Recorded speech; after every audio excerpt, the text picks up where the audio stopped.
Good evening, everyone. Welcome back to Radio Theater. I'm your host, and I'm here with you tonight. You know what's interesting about relationships? It's rarely the big things that break them. It's not the dramatic fights or the obvious betrayals. It's the small things. The borrowed item that never comes back. The group project where someone doesn't pull their weight. The tiny moments of disrespect that accumulate over time until one day you realize the friendship is already over. You just haven't admitted it yet. Tonight, we have two stories about those small things, about how something as simple as a sweater or a college assignment can reveal everything that's wrong with a relationship you thought was solid. So settle in and let's listen together. Our first story tonight is called The Borrowed Sweater. Dear Radio Theater, I'm writing this because I need to know if I'm being petty or if I'm actually justified in feeling the way I do. It's been 6 months. 6 months since I lent my best friend my favorite sweater and I still don't have it back. I know what you're thinking. It's just a sweater. Get over it. Buy a new one. But it's not about the sweater anymore. Maybe it never was. Let me start from the beginning. Her name is Claire. We've been best friends since sophomore year of college. That's 8 years. 8 years of late-night conversations and shared secrets and being there for each other through breakups and family drama and career crises. She's the person I call when something good happens. She's the person I call when something bad happens. Or at least she was. The sweater is, or was, my favorite piece of clothing. Gray cashmere, oversized, incredibly soft. I bought it 3 years ago with my first real paycheck from my first real job. It cost more than I'd ever spent on a single item of clothing. I remember feeling guilty buying it, like it was too extravagant, too much. But I loved it. I wore it constantly. It became my comfort item. Bad day at work? Gray sweater. Feeling sick? Gray sweater. Need to feel like myself? Gray sweater. 6 months ago, Claire came over to my apartment on a Friday night. We were supposed to go out for drinks, meet up with some other friends. She showed up in this thin blouse and I could tell she was cold. "You're going to freeze," I said. "I know, I didn't think it would be this cold. I'll be fine," but I could see her shivering. So I did what friends do. I offered her my sweater. "Here, just wear this. It's oversized on me so it'll fit you fine. Are you sure? This is your favorite sweater." "It's fine. Just bring it back next time I see you." "Oh my God, thank you. You're the best. I'll definitely give it back." She put it on. We went out. Had a good night. I didn't think anything of it. 2 weeks later, I realized I hadn't gotten the sweater back. I texted her. "Hey, still have my gray sweater? No rush, just want to make sure it didn't get lost." She responded immediately. "Oh my God, yes. I'm so sorry I keep forgetting to bring it. I'll get it to you this week." A week passed. Nothing. I texted again. "Hey, any chance you can drop off my sweater? I'm actually looking for it." "Yes, I'm sorry I've been so busy. I'll bring it this weekend, promise." Weekend came and went. No sweater. Now at this point, I'm trying not to be annoyed. People forget things. Life gets busy. I get it. But also it's been 3 weeks, and it's my favorite sweater. And she knows that. I gave it another week, then texted again, trying to keep it light. "Sweater update? Lol. OMG, I'm the worst. I'm so sorry. It's in my car. I keep meaning to drop it off. Next time we hang out for sure." But we didn't have plans to hang out. So I suggested coffee that week. She said she was swamped with work, maybe next week. This pattern continued for 2 months. Me asking, her promising, nothing happening.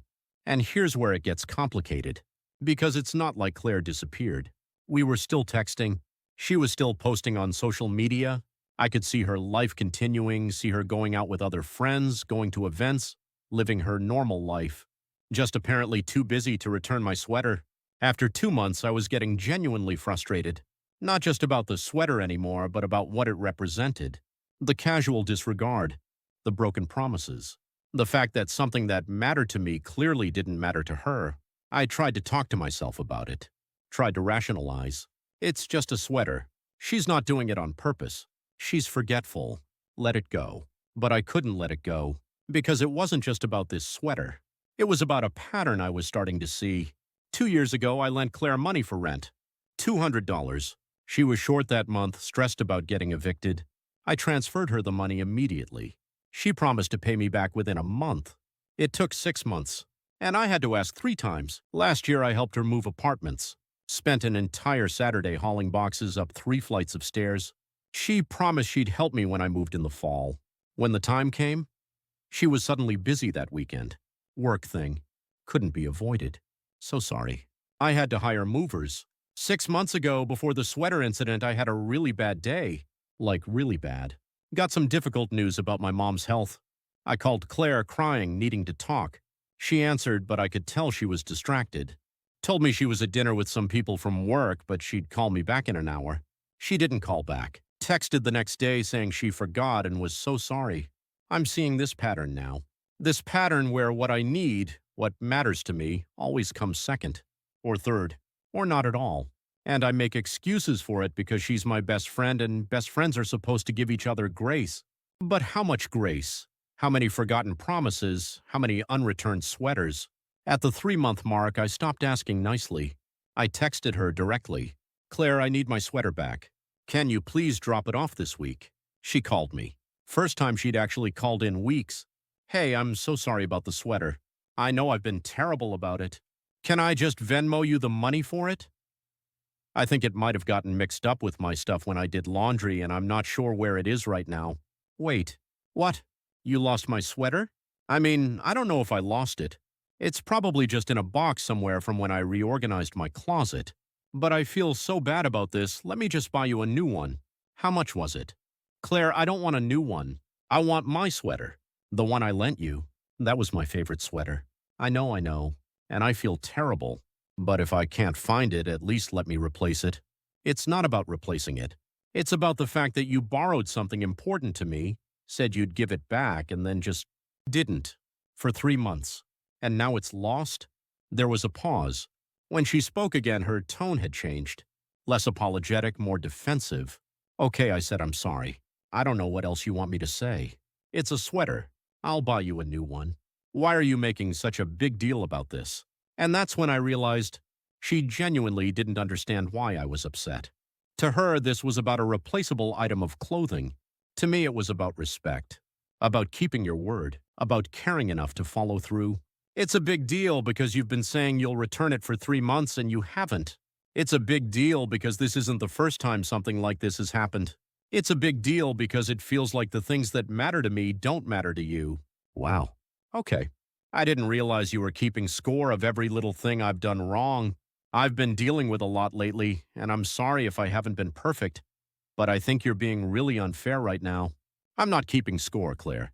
I'm noticing a pattern. A pattern of what? Being a bad friend? Is that what you're saying? I'm saying that you borrow things and don't return them. You promise things and don't follow through. And when I try to talk to you about it, you act like I'm overreacting. Because you are overreacting. It's a sweater! Then why didn't you just return it? Silence. Then, you know what? Keep the money. I'll Venmo you $200 for the sweater. We're done with this conversation. She hung up. She did Venmo me $200 with a note for the sweater. I didn't accept it. That was 3 months ago. We haven't really talked since. A few texts here and there. Happy birthday. Thanks, you too. Surface level stuff. But the real friendship, it feels over. And I keep asking myself, did I overreact? Did I throw away an 8-year friendship over a sweater? But then I think about that phone call. About her saying it's just a sweater when she knew it was more than that. It was about being dismissive of something I cared about. It was about making me feel crazy for having feelings. I talked to another friend about this, Lisa. I expected her to tell me I overreacted. Instead, she said something that surprised me. You know, I always thought Claire was kind of selfish. Like nice, but in that way where she's nice when it's convenient for her. What do you mean? She's fun to hang out with. She's great at parties. She'll text you memes and make you laugh. But when you actually need something, she's never there. Remember when you were in the hospital 2 years ago? She didn't visit once. She said she was bad with hospitals, but you were there for 3 days. I'd forgotten about that. Or maybe I'd made excuses for it at the time. She was uncomfortable with hospitals. She did send flowers. That counted, right?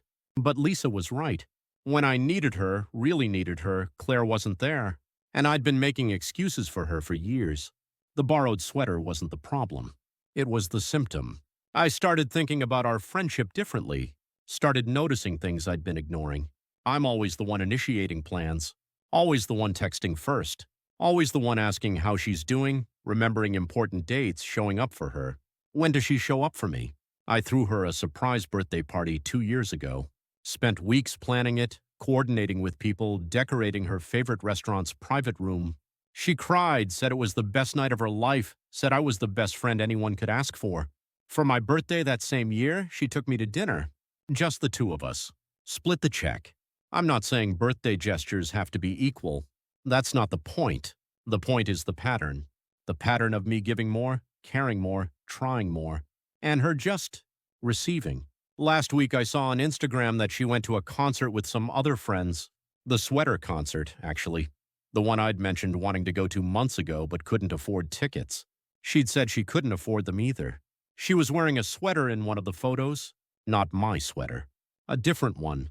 But it made me think, she has money for concert tickets, but she couldn't drop off my sweater. Couldn't even prioritize finding it. I'm not hurt that she went to the concert without me. I'm hurt that it's so clear where I rank in her priorities. And the ranking is not very high. My therapist, because yes, I talked to my therapist about this, asked me an interesting question. If Claire called you right now and said she needed you, would you drop everything and help her? Yes, I said immediately. Would she do the same for you? I didn't answer right away, because I wanted to say yes. I wanted to believe that after 8 years of friendship, she would. But would she? When I called her crying about my mom, she was at a work dinner. She didn't call back. When I needed help moving, she had a work thing. When I needed my sweater back for 3 months, she was too busy. I don't think she would, I finally said. Then what kind of friendship is that? I'm still trying to figure out the answer. Is it possible to love someone and also realize they're not a good friend? Is it possible to care about someone deeply and also acknowledge that the relationship is one-sided? I think about confronting her, really confronting her. Not about the sweater, but about everything.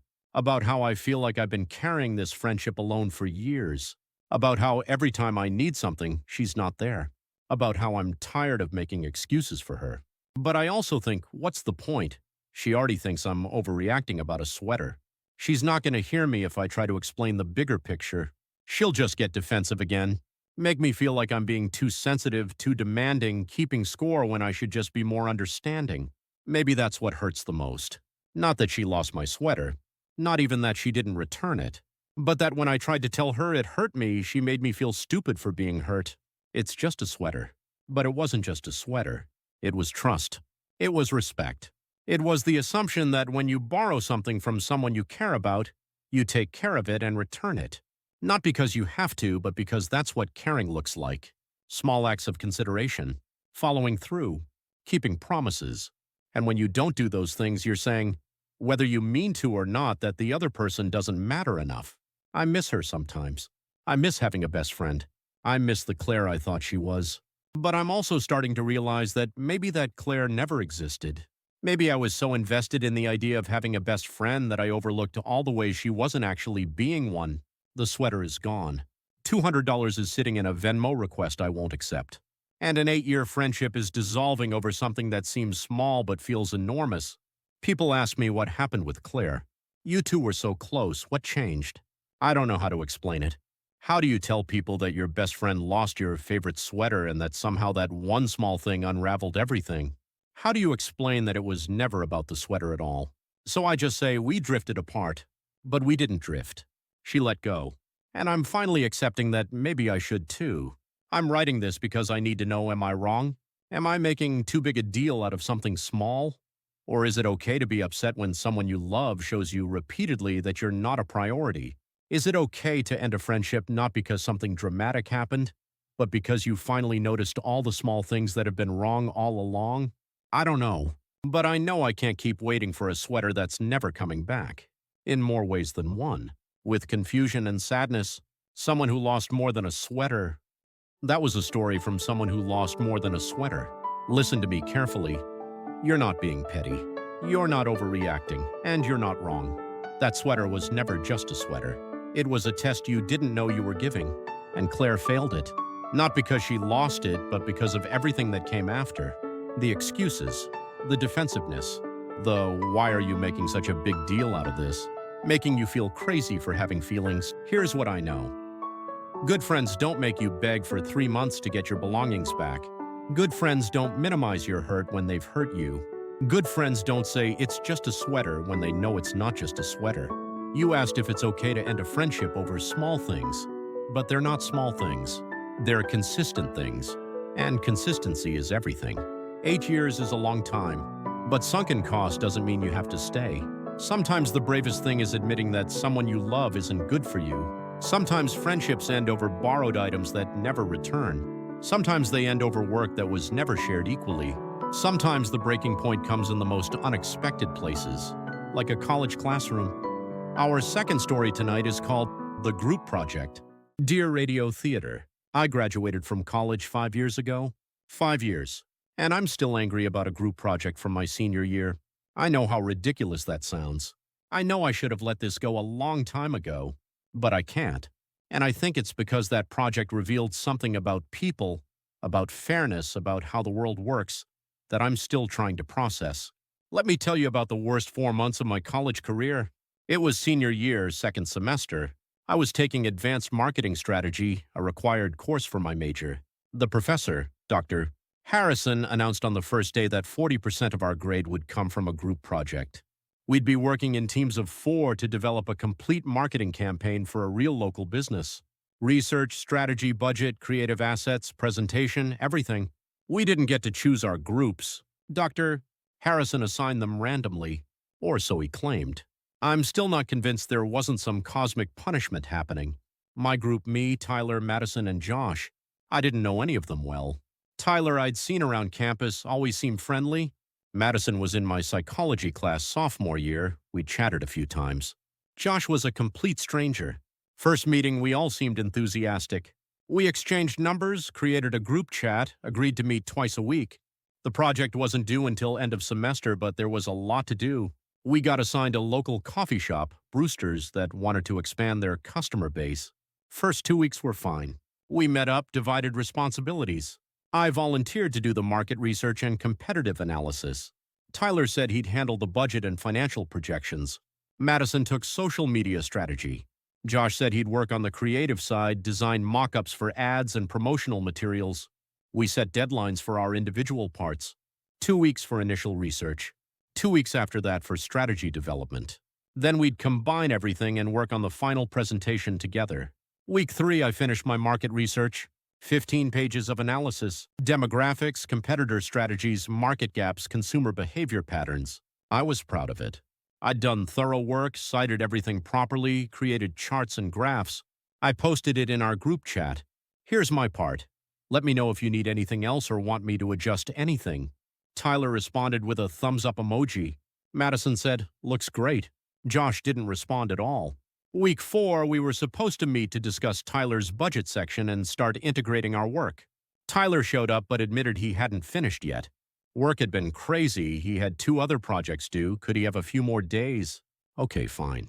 Things happen. I get it. Madison showed up with her social media strategy, but it was 3 pages. 3 pages.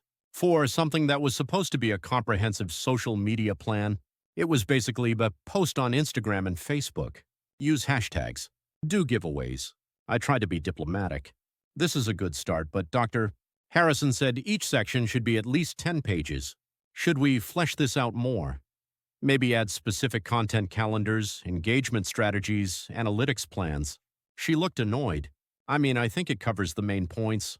We don't want to overthink it. Josh didn't show up to this meeting at all. Texted an hour after it was supposed to start saying something came up. This pattern continued for weeks. Tyler would show up to meetings but rarely had his work done. Always had an excuse. Midterms, job interview, family stuff. And I felt bad questioning him because these sounded like legitimate reasons. Who am I to judge someone's priorities? But we had deadlines. And the work wasn't getting done. Madison seemed to think her minimal contribution was sufficient. Every time I suggested we needed to expand or improve something, she'd push back. I think it's fine. We're overthinking this. Dr. Harrison won't read every single page anyway. Josh was essentially a ghost. Would show up to maybe 1 out of every 3 meetings. Never completed his assigned tasks on time. Would post something in the group chat at 2 a.m. with, "Here's what I have so far," and it would be rough sketches or half-finished designs. By week 8, I was getting stressed. We were supposed to have a complete rough draft to show Dr. Harrison for feedback. We had my research, Tyler's incomplete budget numbers, Madison's bare-bones social media plan, and Josh's scattered design ideas. I called a meeting. Tried to be direct but not confrontational. Guys, we're behind. We have 6 weeks left and we're nowhere near done. We need to figure out how to get this finished. Tyler, yeah, I know, I'm sorry. I'll definitely have my part done by next week. Madison, I mean, what we have isn't that bad. We can probably just clean it up a bit and add some filler. Me, we can't add filler. This is 40% of our grade. We need actual content. Josh didn't even respond. He was looking at his phone. Josh, what about the creative assets? We need finished ad designs, not sketches. He looked up. Yeah, I'm working on it. It takes time to make things look professional. I know, but we gave you 8 weeks. When will they be ready? When they're ready. That's when I started to realize this wasn't going to get better. Week 9, I made a decision I'm still conflicted about. I started redoing other people's work. Tyler's budget section was incomplete and had errors. I spent a weekend fixing it, adding the missing projections, correcting his calculations. Madison's social media section was too thin. I added another 7 pages. Content calendars, specific post ideas, engagement metrics, competitor analysis of their social media. Josh's designs were unusable. Literally. They looked like rough drafts made in Microsoft Word. We needed professional-looking mock-ups. So I taught myself basic graphic design using Canva and created new versions.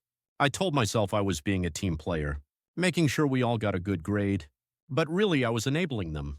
I was doing their work because I knew if I didn't, we'd all fail. And I couldn't afford to fail. I had grad school applications pending. I needed a strong GPA. The group chat during this time was telling. Me, posting updates every few days. Added more to the budget section. Finished revising social media plan. Created 3 ad mock-ups. Let me know what you think. Responses. Thumbs up emoji from Tyler. Cool from Madison. Nothing from Josh. Week 12. We had 2 weeks until the presentation. I'd essentially written 80% of the final report myself. We needed to create the actual presentation slides and practice presenting. I created a 40-slide presentation, divided it into 4 sections, one for each of us to present. Posted it in the group chat with, "Here are the slides. We each have 10 slides to present. We should practice this weekend." Tyler, looks good. I'm free Sunday afternoon. Madison. I have plans this weekend, but I can look over my part before the presentation. Josh, no response.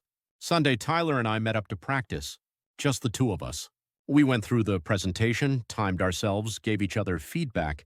Tyler was actually decent at presenting, even though he hadn't done much of the actual work. He had this easy, confident way of talking. Made it seem like he knew what he was talking about. I asked him about Madison and Josh. Do you think they're going to be ready to present? He shrugged. Madison will be fine. She always pulls through. Josh is... Josh. But hey, at least we have a strong project now. You really killed it with this. I didn't know how to respond to that.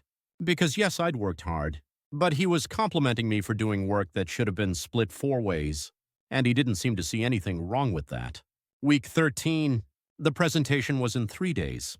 Madison posted in the chat that she'd looked over her slides and they were good. Josh still hadn't responded to anything. I texted Josh directly. Hey, presentation is Wednesday. Have you looked at your section? Want to practice? 2 hours later. Yeah, I'm good.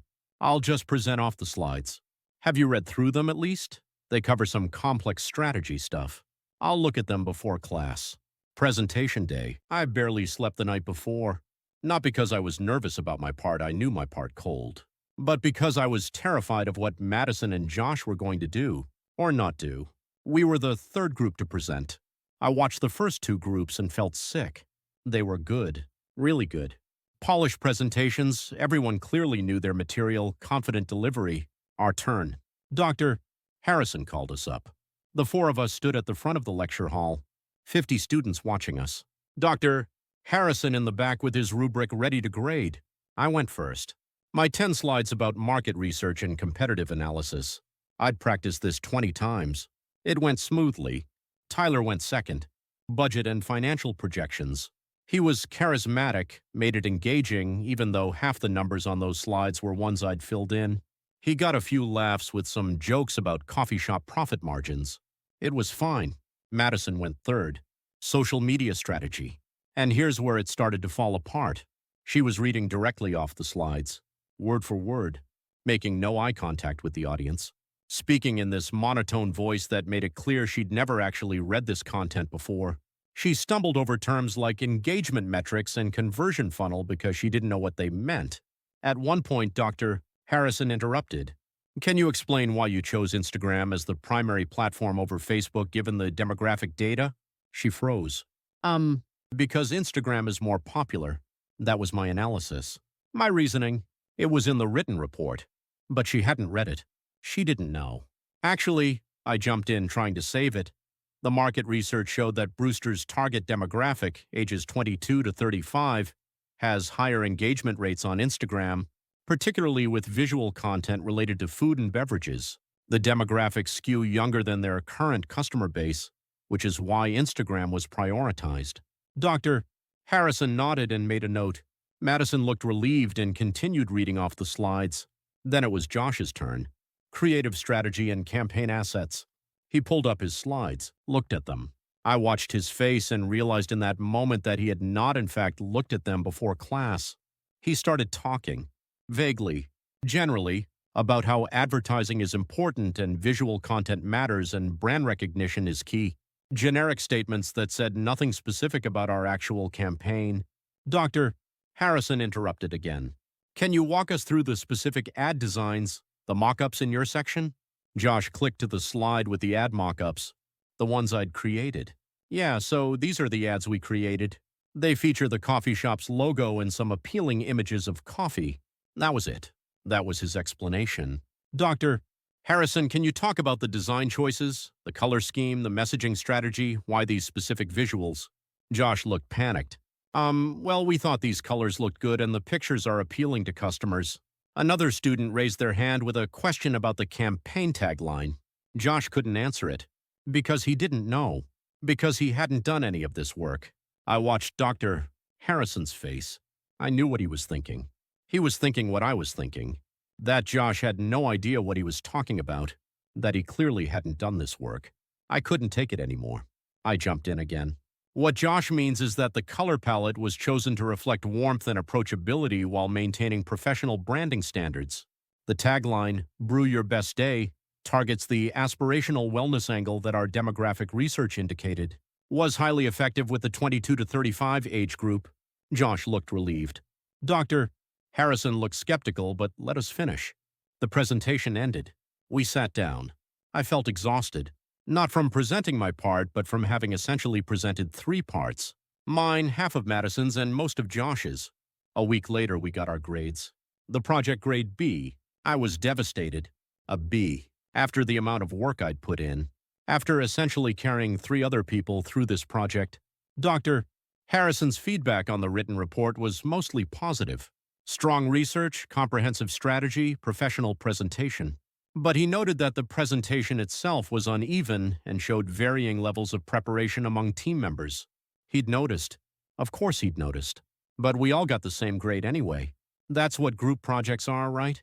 Everyone gets the same grade regardless of who did the work. I know what you're thinking. I should have said something. Should have talked to Dr. Harrison. Should have documented who did what and asked for individual grading. But here's why I didn't. First, I felt like complaining would make me look petty. Like I couldn't work with others. Like I wasn't a team player. And in job interviews and recommendations, people ask about your ability to work in teams. I didn't want to be the person who threw their teammates under the bus. Second, I wasn't sure it would matter. Group projects are designed to be graded as groups. That's the whole point, apparently. Learning to work together, manage different working styles, all that.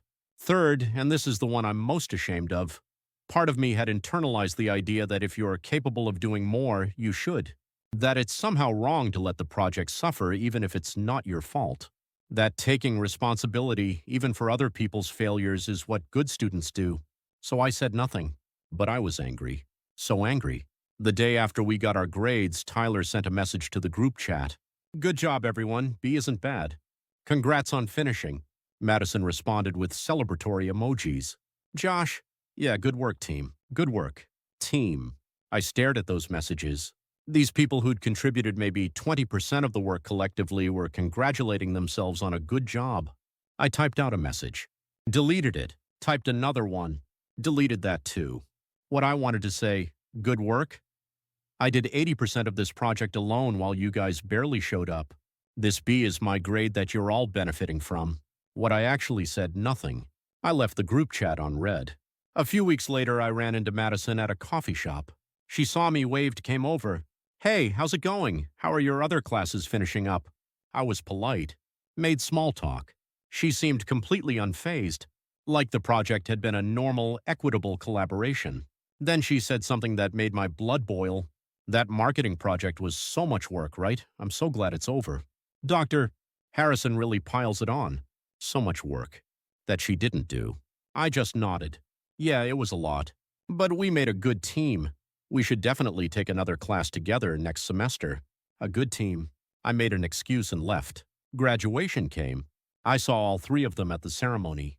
Tyler waved from across the crowd. I waved back. We didn't talk. That was 5 years ago. And I'm still angry. I'm angry because that B could have been an A if I'd had partners who actually contributed. I'm angry because they got the same grade I did for a fraction of the work. I'm angry because nobody held them accountable. But mostly I'm angry because that project was a microcosm of how the world works. And I hate that.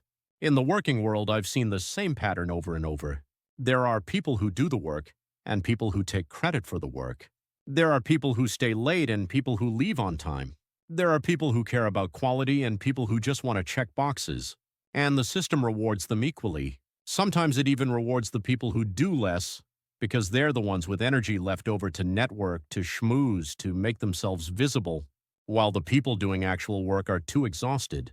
I've watched colleagues get promoted over me because they were better at presenting work than doing work. I've seen people advance their careers by attaching themselves to other people's projects and contributions. It started in that group project. Or maybe it didn't start there. Maybe I just finally saw it clearly. I think about what I should have done differently. Should I have confronted them during the project? Told Dr. Harrison refused to do their work? But here's the trap. If I'd refused to do their work, we all would have failed, including me. So really, I didn't have a choice. Not if I wanted to protect my own grade, my own future. They knew that. Maybe not consciously, but they knew. They knew I couldn't let us fail, so they could coast and I would pick up the slack and we'd all get through it. That's what makes me angriest. They didn't feel guilty because they knew the system was set up to protect them. Group grading means individual effort doesn't matter. Everyone succeeds or everyone fails together. And the people who care most about succeeding will do whatever it takes to make sure everyone succeeds. It's a system that punishes conscientiousness and rewards apathy. Last year, I looked up Josh on LinkedIn. He works at a major advertising agency now. His profile says he led creative strategy for multiple award-winning campaigns. I wonder how much of that work was actually his. Tyler is in finance. Madison works in HR. Both doing fine, both successful, both probably never thinking about that project or the work they didn't do. And me, I'm successful too. I work hard, I do good work, I'm respected in my field. But I'm also tired. Tired of carrying more than my share. Tired of watching people succeed without earning it. Tired of being the person who can't let things fail, even when they should. I talked to my partner about this recently. Told him the whole story. He said something that stuck with me. You're still angry because it was unfair. And it was unfair. But you have to decide if you're going to keep carrying that anger or let it go. I know he's right. But I don't know how to let it go. Because it wasn't just about one project. It's about a pattern I keep seeing. A pattern where effort and results aren't connected. Where the grade, the promotion, the success goes to everyone equally regardless of contribution. How do you let go of being angry about injustice, especially when that injustice keeps happening? I'm writing this because I need to know if anyone else carries this. Do you remember group projects where you did all the work?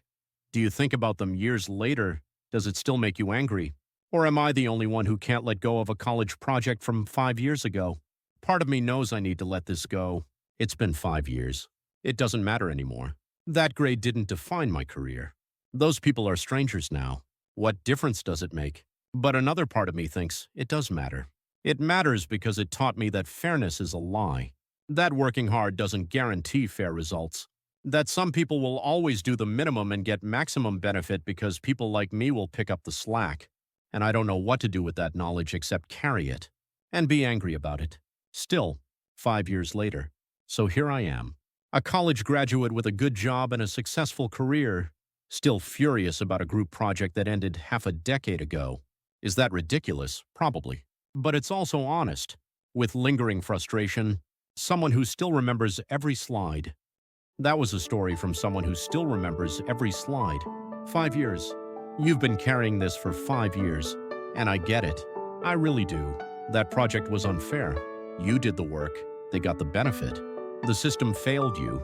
You're right to be angry. But here's what I need you to hear. That anger is hurting you more than it's hurting them. They don't think about that project anymore. They don't carry it. You do. And it's making you bitter about every workplace dynamic, every team situation, every moment when you have to collaborate. Yes, the world is often unfair. Yes, some people coast while others carry the load. Yes, effort and reward aren't always connected. That's all true. But you have a choice. You can keep being the person who does everyone's work because you can't let things fail. Or you can set boundaries. You can speak up. You can let people fail when they deserve to fail. 5 years is too long to carry someone else's grade. It's time to put it down. And that's our show for tonight. 2 stories about small things that revealed big truths. A borrowed sweater that showed the real state of a friendship. A group project that exposed how unfairly the world can work. To both of you, thank you for your honesty. Your anger is valid. Your hurt is real. But carrying it forever will only hurt you. Sometimes the bravest thing we do is let go.